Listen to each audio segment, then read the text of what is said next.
கற்பூர தீபம் சுவாமிக்கே ஐயப்பன்மார்களும் கூறிக்கொண்டு ஐயனை நாடி சென்றிடுவார், சபரிமலைக்கு சென்றிடுவார். சுவாமியே ஐயப்போ ஐயப்போ சுவாமி.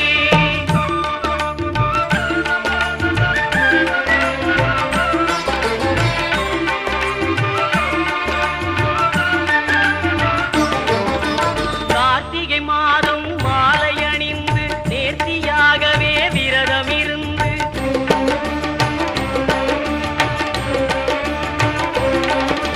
பார்த்த சாரதியின் மைந்தனே உன்னை பார்க்க